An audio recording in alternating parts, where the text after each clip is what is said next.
Kabibo. Andito na naman tayo sa isang episode ng The Bibo Project kung saan pinag-uusapan natin yung mga bagay-bagay na kontrobersyal at sabihin natin nagiging talk of the town ng mga Pilipino, mga kabataan, mga nag-aaral, mga young professionals at even yung mga young at heart. Um, Brother Joey and Coach Arman, Mhm. matanong ko lang po kayo, narinig niyo na ba yung term na you live only once? No? Ito alam ko Mhm. na ano to na sumikat to noong mga 2014, Mhm.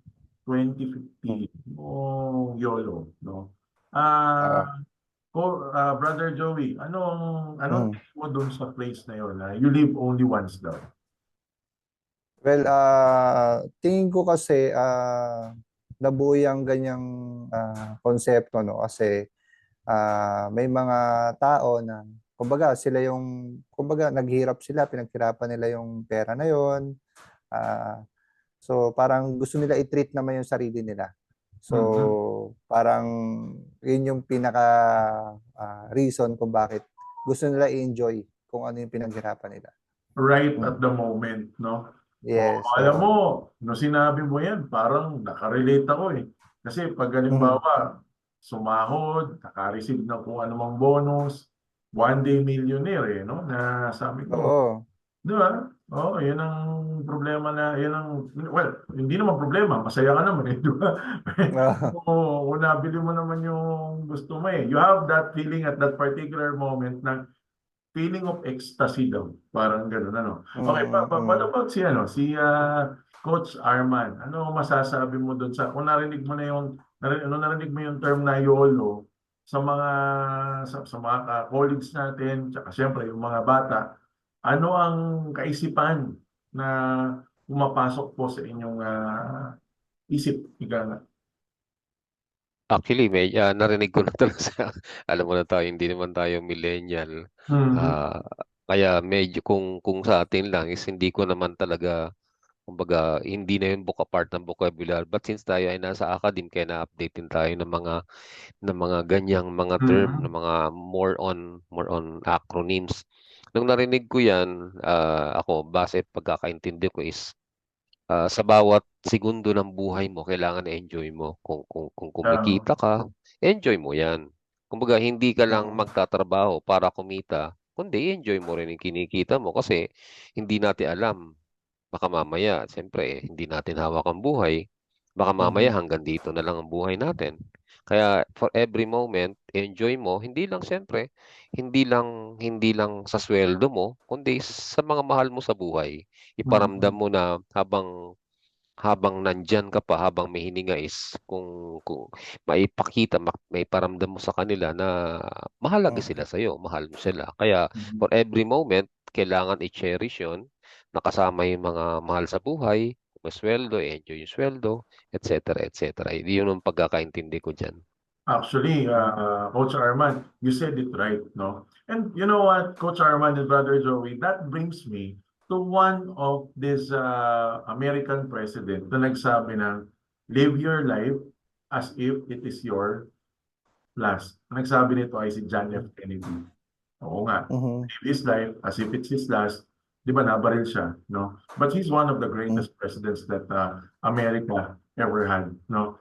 Pero kung ako naman ang matatanong ninyo, nung bata ako, medyo yan ang mentality ko eh, no?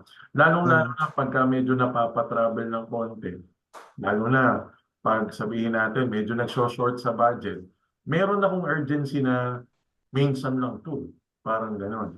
Pero Mhm. unfortunately, may mga pagkakataon na parang pag halimbawa, nagastos mo na, nakabili ka na, Mhm. na-enjoy mo na, tapos kinabukasan, parang merong feeling ng regret.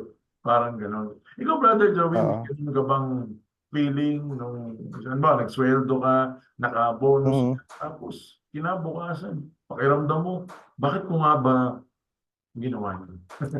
Ah, hindi naman dumating sa point na gano'n, no, na pinagsisihan ko kasi normally kapag ka gumagastos naman is talagang naka-budget, no. But naglalaan kasi ako ng budget for example, kagaya ni sinabi ni Coach kanina, yung pag-spend ng time with the family. So, Ah, naglalaan ako ng budget for that para ma-enjoy ko rin yung mga, kumbaga yung 6 days of working, 5 to 6 days of working, no? May isang araw ako na ilalaan para naman i-enjoy ko yung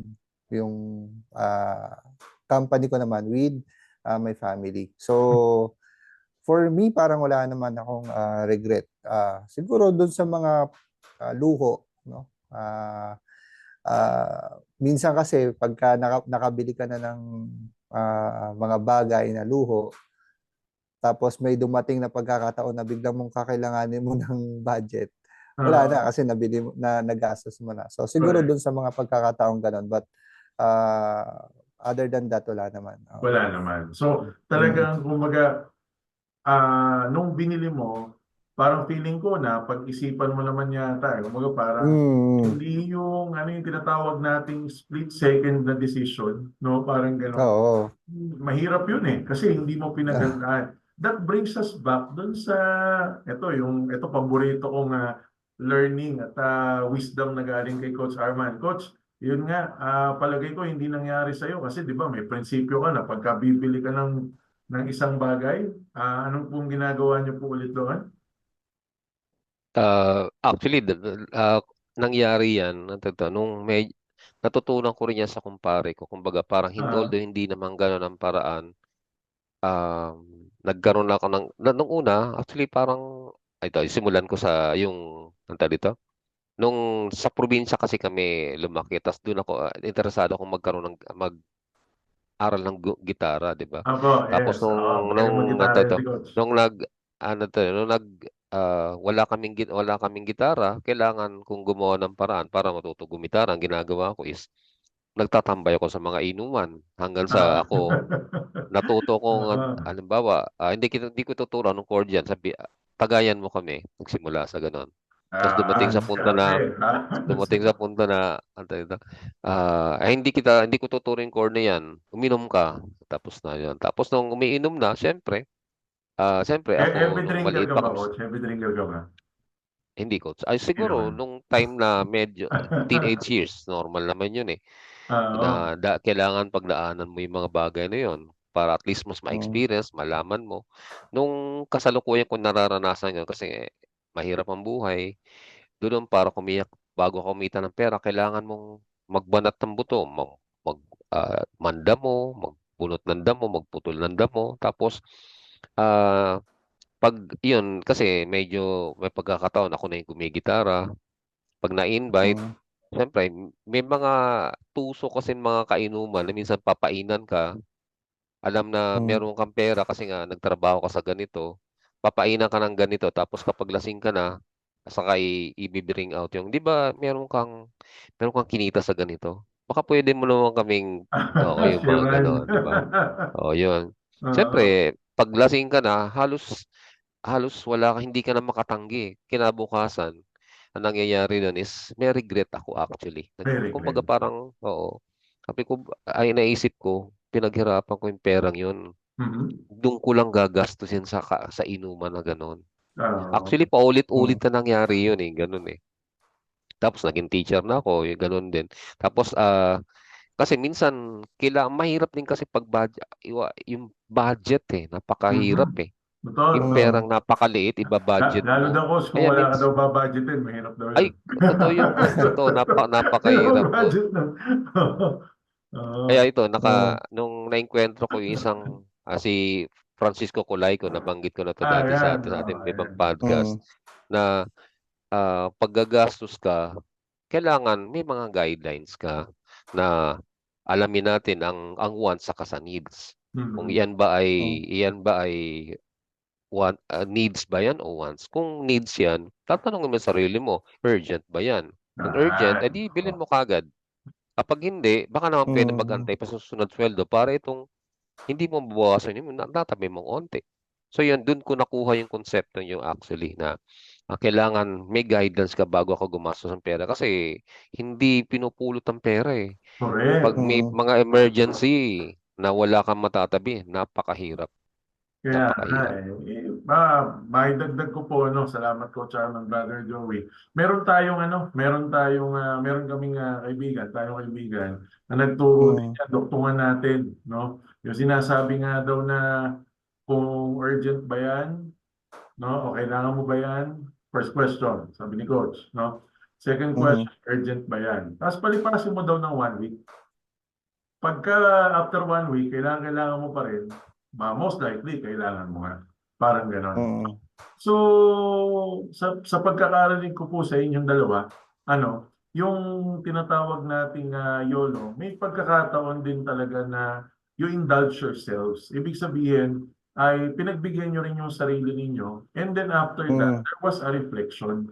No? mhm, Nag-reflect kayo dun sa bagay na ginawa ninyo na at that moment, ano ba yung learning ninyo, no? Na wala yung hard-earned money, no? But sana kung hard-earned money, mahirap din pagka, excuse me, pag binigay din sa inyo, no?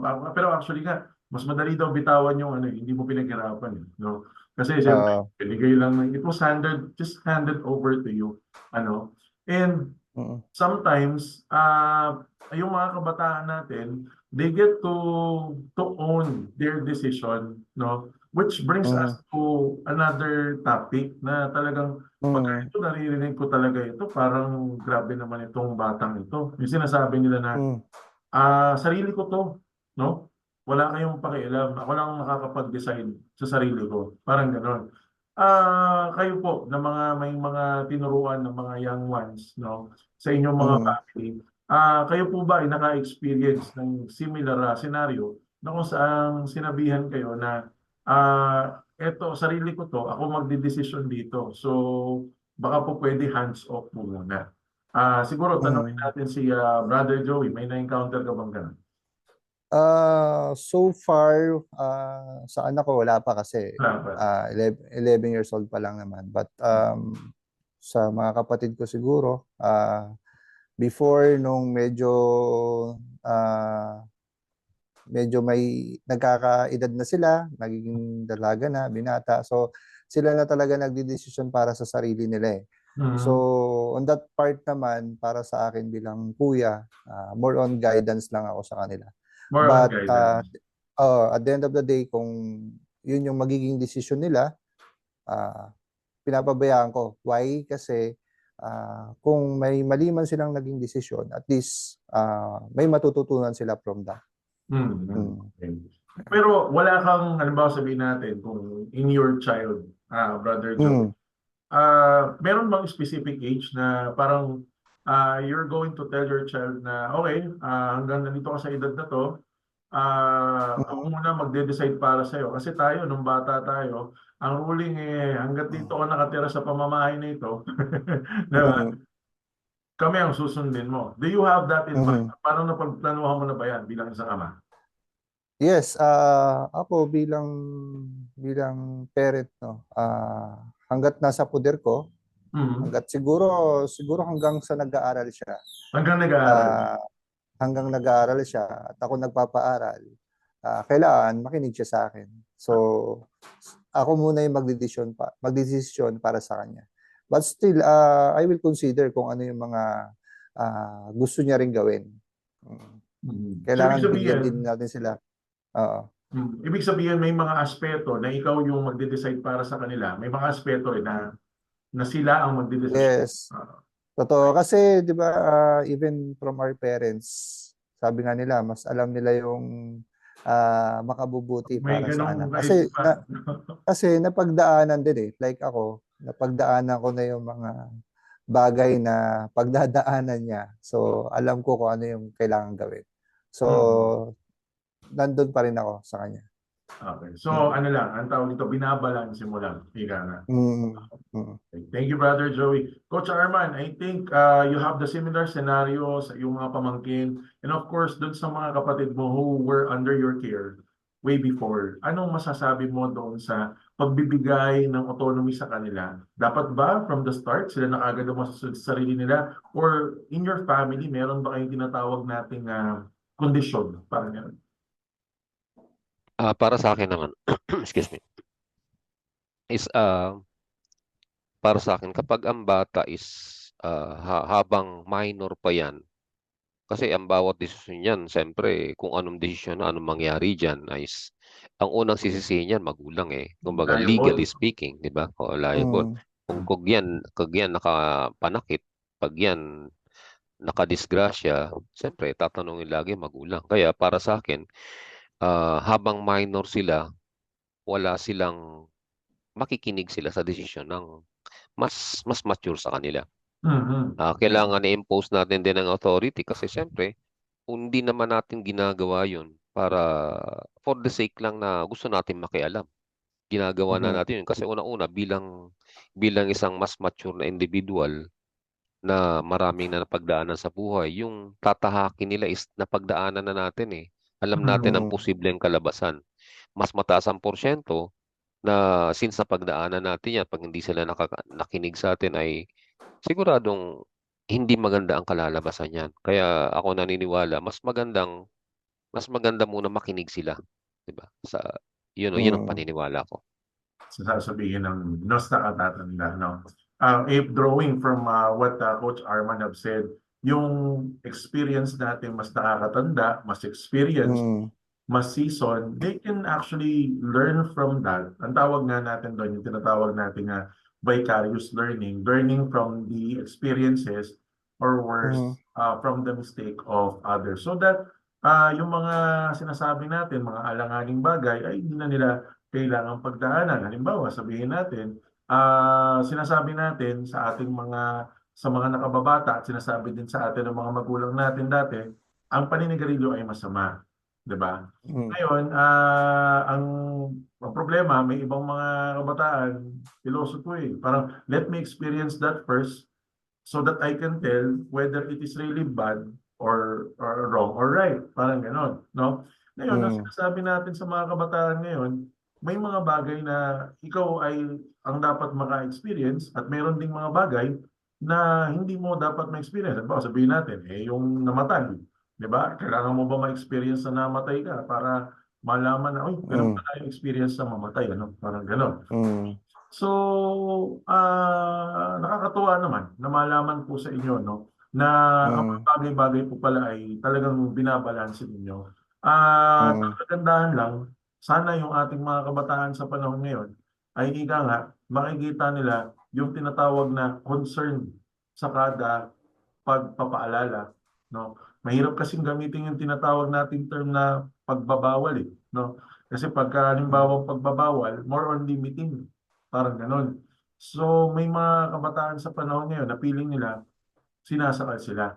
When Mm. the only thing that we wanted to tell them or share with them is yung tinatawag nating guidance, sabi nga ni Brother Joey kanina, no? Yung guidance. Ganun ako, nakita ko rin, experience din yung kay Coach Arman na talagang dun sa mga tao that were under their care ay talagang guidance din po talaga. Kasi we really cannot control them and it's not really good to control people. Kaso nga lang, ang sinasabi nga daw nila pag halimbawang may mga tao na nami-misunderstood yung tinatawag nating pagpapaalala. Ang tingin nila, kinokontrol sila. Parang gano'n.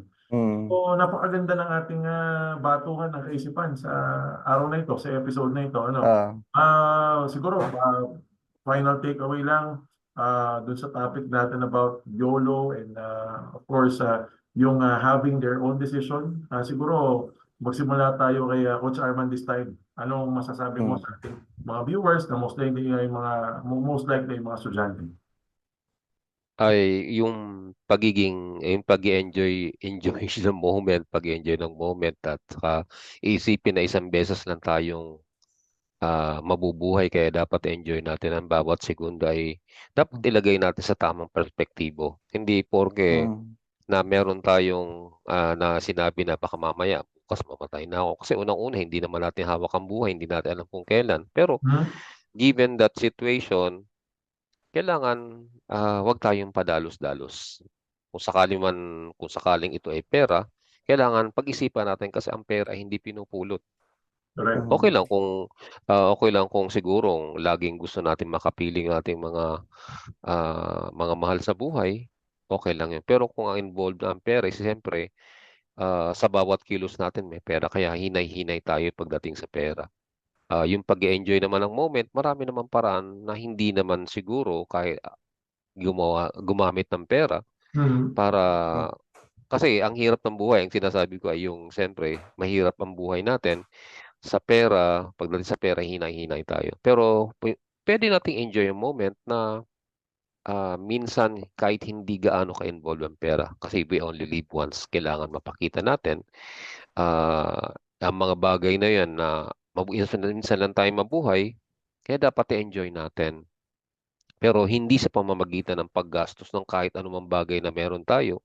Kasi siyempre, may bukas pa. Hindi Kaya ubusin mo lahat. hinay-hinay po tayo. Wag ubos-ubos biyaya. Baka mamaya nakatungangan na tayo. Nakakatuwa nga. Oh, naalala ko, sinabi yan ni David Consunji daw eh. Sabi doon ng tatay niya, yan ang masamang ugali ng mga Pilipino. Ubos-ubos biyaya, bukas nakatunganga. Parang gano'n. Ayun. Maraming salamat po, Mm. Coach Arman, for those insights. And si Brother Joey, take away para sa ating mga viewers. Yeah, siguro I have the same idea lang din naman with Coach, no, about yung sinasabi nating YOLO. Siguro magko-comment ako doon sa second topic natin, no, kung hanggang kailan ba dapat anong edad ba dapat nagdedesisyon na yung bata, no? Para sa kanilang sarili. So, para sa akin naman, kailangan din nating mag-adjust, no, sa generation nila. Intindihin din natin yung pinagdadaanan nila. But ako naniniwala kasi ako na dapat yung pagtuturo habang bata pa lang simulan na natin, no. As in sa bahay pa lang, nandyan kasi yung pag tinuruan mo ng magandang asal yan, mas matututo sila, no? Yun yung dapat una nilang matutunan. Then yung guidance pagka habang lumalaki sila, kailangan sabihin natin sa kanila kung ano yung tama at kung ano yung mali at ano yung magiging epekto ng mga bagay na yun pag sila na yung nagdedesisyon para sa sarili nila. Ayan. Maraming salamat, Brother Joey. So mga kabibo, in general, ang sinasabi ng ating mga kabibo, mga kagala sa ating episode na ito ay dapat pinag-iisipan natin mabuti yung mga desisyon natin, it's either sa pera o kaya naman yung mga importanteng moves or decision sa ating buhay.